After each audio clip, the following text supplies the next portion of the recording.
So, hey guys, welcome to my podcast. Yes. I've decided to start 2020. You know, it's moving a bit mad. I think there's some subjects that I really want to talk about. I've got my friend Cam here. My name's Cameron. Cam_Domestar on Instagram. Nice to meet you guys. I've got Sanaya. Yeah, I'm Sanaya. I'm not going to give you guys She doesn't want people stalking her. So anyway, I thought it was very important to talk about a subject that in school they address it, but they don't really address it, and that's racism. So I've got, one white person, two black people, because I think it's important to have it from different viewpoints and just see it from different angles, because it's just arrogant if it's just me and Shania. So I've got a couple stories, but they're on my phone. So I just want to talk about what was school like for you guys in general, and then we can kind of push through that. What was your experiences like? Well, I would say mine personally for myself, it's been pretty normal, but obviously everyone's different in what they experience in life. But it's been a pretty normal short childhood, went through secondary, primary school, that no issues at all. But I know from you showing me some notes from your mates and your personal experiences, you had a very different experience. Yeah. In sort of what was like your relationships with your teacher like? They're decent relationships, There's what should be a good student pupil relationship, which is helping out when they need to be and giving you the support you need while you're in school. Well. Okay. Very nice. What was yours like? I'm lucky, because I went to school and there was like barely any white people, so it was like everything and like 10% white people, so there wasn't a lot of like racism, but there have been a couple racist incidents, like dealt with the police and stuff. Like I remember one time there was this he was a Muslim, and sometimes when you have black friends, you think you can say the N-word, whenever I hear. So, he used to say it, all the time, hello, am I? I'm like, no, we're not friends like that. So, I remember one time, me and my friends were like, okay, if you carry on, we're going to get people, you can't be saying this. I think someone overheard us. So, they reported us to the school. Yeah. And it was so bad, we got in trouble, and then he also got in trouble, but he didn't get excluded or anything. So the thing is, it's crazy though, because I always have this discussion with like my black friends, is it okay for you to use the N-word? Yeah. Because it's if you're gonna get offended when other people being black saying the N-word. Yeah. Okay. I understand it. Obviously, there's so much history behind that word, stemming from slavery. But if you're going to get offended by it, why are you then, in a way, encouraging it by saying it? Do you get what I mean? Yeah, I get it. It's basically you just promoting something that's toxic, if that makes sense. So I just think you have to.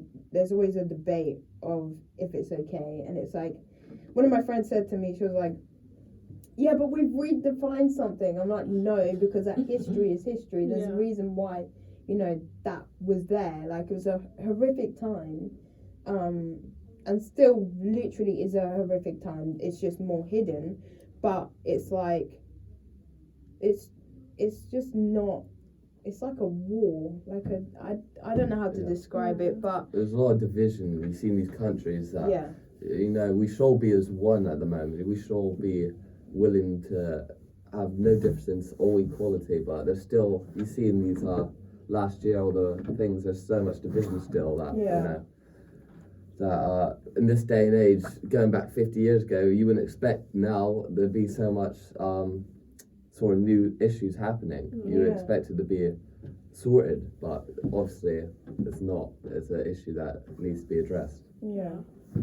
So, how you said the whole issue of people saying the N-word? Yeah. I'm going to ask you, do you say it? No. You don't? No. Not I even hate songs? No. No? No. Because I just think, like, first of all, it just cringes me out. Yeah. You know? Mm-hmm. It's like, it just reminds me of, like, American people. No offense to any Americans if you're listening to this. But it's like, there's history. It's so sickening because there's history behind it, you know? And it's just like, I don't want to be reminded of that. It's important that it is a massive part of, like, African culture. And it was horrible. But it's like, I don't know. If I'm not going to say it in front of one set of friends, why would I then do it to another? What about you?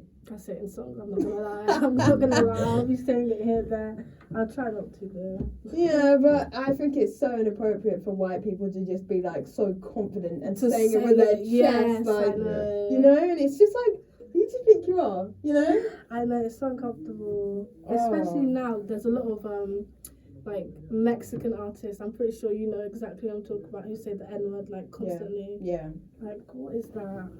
It's just, this is why I'm just like, you might as well not say it. You know? Like, okay, like, people can say what they want to say, but I'm just stating facts. Like, 100%. If you don't want just people getting stabbed and all this jazz because of what people are saying, and it's just devastating to kind of see that unfold. So I just think people just need to first of all chill out and just be more careful what they say. And even in this pandemic, like, you can see there was so much racism that was being thrown at Asian people because of where someone ate a bat. Obviously, I don't understand why you would eat a bat, but also trying to then use something that was never. And it is. There's one person from their country did that, and then they accused the whole country. Exactly. They're just exploiting it on, you know, everyone else, which is, I don't understand. And I always think about this. What racist word could you ever say to a white person? Think about it. I don't know. You're a cloud. I know cracker or something. Cracker. Bruv, that's after some food. It's not. You're a cracker, mate. Oi, you're a nasty cloud.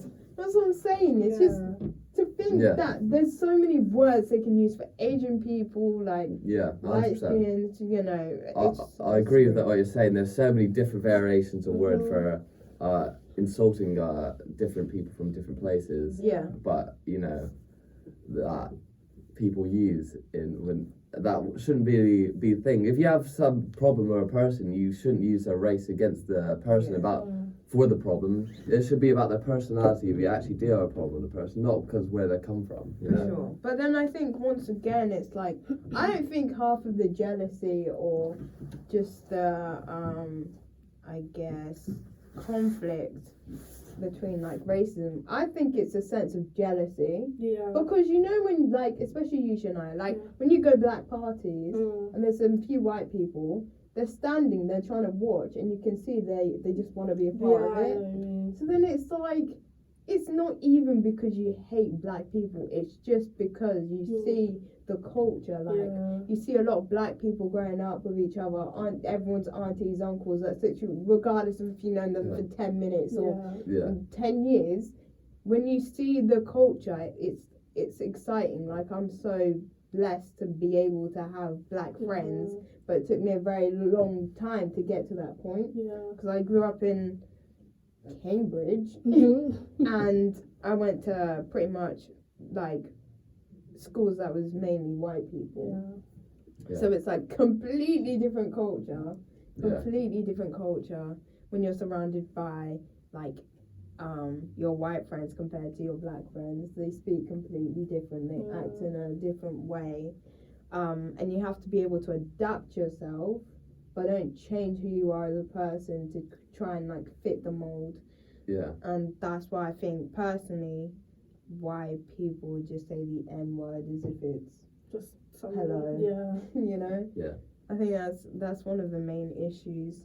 And I just think it's devastating. So one of my friends, one of the notes that I wrote down, because I asked everyone on my Snapchat to bringing their stories of what it was like being black. Like, there's so many things I can relate to. When you was in history, you talk about slavery, Like, everyone turns to you as if, yes, it's something based with African people, but it was mainly like African Americans, and also not every black person, like families are from slavery.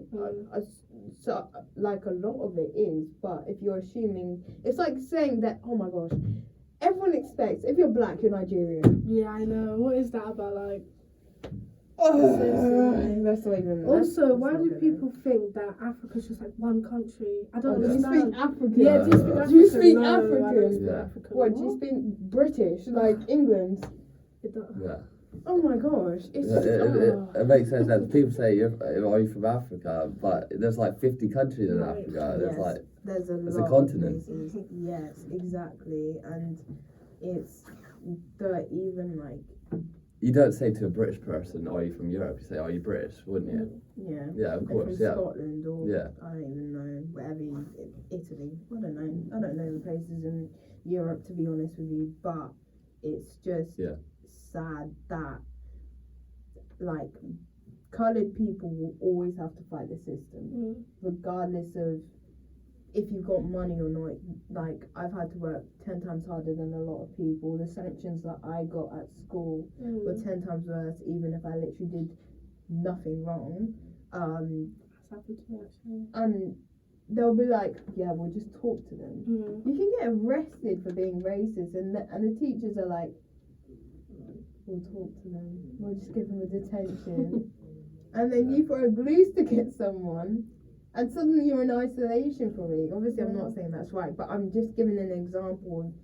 Yeah, that's probably why a lot of people at schools, there's like fights and stuff, because the teachers, they don't do nothing about it, and it carries on because the teachers don't really put it a higher concern. So you have to deal with it some way or other. So you have to deal with it yourself. We talk about it so much in assembly, like, and they just assume that actually, like, for me, my experience with racism have always been the people that are closest to me. It was never just on the street. It's never been like that for me. I don't know what it was like for you. Like, what was your experience with that? I don't even know what to say. No, you know what? I haven't actually like dealt with that much racism. Like, I'm gonna be honest. Like, I was lucky. Nothing bad has ever happened. Yeah, I hear that. I think for me, it's kind of for your future, isn't it? Because you guys are still young. You still have a long time. And you know, who says maybe in a year or maybe tomorrow something bad could happen to you racially? It's sad. Like, even when I've been on buses, people have moved away from me, or they're holding on to their like purses or whatever. It's always the old people, and I understand that they were brought up in a generation where it was very like, do this, you can't do that, you can't be with it, you can't associate yourself. But it's like, are we really gonna? You're trying to take the past into the future and the present. It doesn't make sense. Like, I will never understand it, to be honest with you. But it's just devastating that it wasn't just random people, mainly, that were being racist to me. Like, the fact that you build a friendship with someone, or they're from school, or you trust them enough for them to then, you know, target you or whatever it is. It's just sad. I'm not gonna lie, guys. It's sad, and it's something I wish a lot of people don't have to go through. In a way, it makes you more aware of who you surround yourself with. I've learned, you know, it's quality over quantity when it gets to friendships, and also you do build like a stronghold against it a lot more. It's like it becomes a habit, as in like you're so used to it, which is kind of sad when racism happens. But you become so used to it, it doesn't really affect you. Well, it does, but it doesn't. It's like it catches up to you at some point. And I just think that, I don't know, I just find it really sad. And the whole point why I called this podcast the Monotone Podcast was, one, I'm sorry, it was a really cool idea. It sounds really nice, but also, I was deep in this. I was like, okay, I could name it like some Ugandan name or just something to do with like African culture. But I was like, nah, that's not right. Like, it's not about just Africans, black people. You know, like, you know, you've got to have different opinions on completely different subjects. And I was like, okay. I deeped and I was just editing something. I was like, the monotone is black, white. Like, that's crazy. Maybe I'm just an idiot, but that was kind of like a good idea. I was proud of myself for doing that. So this is a platform and a place where hopefully people can listen to each other's opinions and kind of adapt their viewpoint on the way that they look on things, and that's why I have Cam and Shania, and there's probably going to be a bunch of other people later on that I invite onto my podcast as guests.